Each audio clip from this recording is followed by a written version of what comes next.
देखिए Bohr's atomic model में expressions derive करने में हमने एक एजम्पशन लिया है। एजम्पशन क्या है? बेसिकली हमने माना है कि न्यूक्लियस इज इनफाइनेटली हैवी। इसको एज्यूम करने से देखिए फ़ायदा क्या हुआ है, न्यूक्लियस को हम स्टेशनरी मान पाए हैं। Nucleus is stationary. तो यहाँ पर देखिए इलेक्ट्रॉन न्यूक्लियस के आसपास चक्कर लगा रहा है, रिवॉल्व कर रहा है, और न्यूक्लियस अपनी जगह पे स्थिर है, स्टेशनरी है। ये जो एजम्पशन है हमारा जस्टिफाइड भी है। देखिए मास ऑफ इलेक्ट्रॉन क्या होता है, 9.1 इंटू 10⁻31। मास ऑफ प्रोटॉन आपको ये दिया है, इसका ऑर्डर ऑफ मैग्नीट्यूड देखिए 10⁻27। Mass of neutron 10⁻27 kg। Order of magnitude में देखिए कि इलेक्ट्रॉन जो है प्रोटॉन और न्यूट्रॉन के मास के कंपैरिजन में इसका मास काफ़ी कम है, और प्रोटॉन और न्यूट्रॉन में न्यूट्रॉन स्लाइटली हायर साइड में है प्रोटॉन से, 1.675 इंटू 10⁻27 kg। तो मास के हिसाब से अगर हम देखें तो न्यूक्लियस को इनफाइनाइटली हैवी मानना जस्टिफाइड है। देखिए इलेक्ट्रॉन का मास काफ़ी कम होता है प्रोटॉन और न्यूट्रॉन के कंपैरिजन में।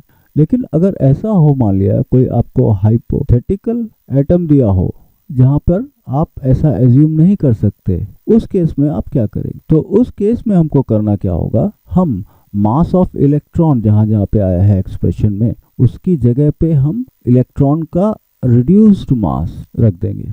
अगर इलेक्ट्रॉन का मास me है और न्यूक्लियस का मास M है, ये सपोज मास ऑफ न्यूक्लियस दिया है, तो रिड्यूस्ड मास ऑफ इलेक्ट्रॉन क्या हो जाएगा, ये हो जाएगा mass of electron mass of nucleus divided by mass of electron plus mass of nucleus. अब जैसे कि आप देखें एनर्जी एक्सप्रेशन क्या था, -RCH by n square into Z square. तो यहाँ पे बाकी चीज़ें कांस्टेंट है, बस रिडबर्ग कांस्टेंट जो है बेसिकली मास ऑफ इलेक्ट्रॉन पे डिपेंड कर रहा है। और रिडबर्ग कांस्टेंट हम देखेंगे पिछले वीडियो में, तो प्रोपोर्शनल है मास ऑफ इलेक्ट्रॉन की।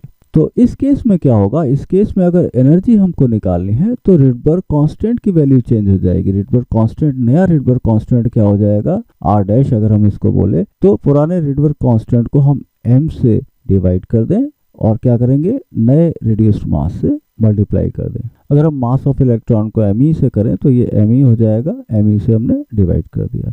r' बेसिकली क्या हो जाएगा, ये हो जाएगा r times reduced mass divided by mass of electron, means mass of nucleus divided by mass of electron plus mass of nucleus. बाकी चीज़ें सेम रहेंगी, एनर्जी रिडबर्ग कांस्टेंट के हिसाब से चेंज हो जाएगी।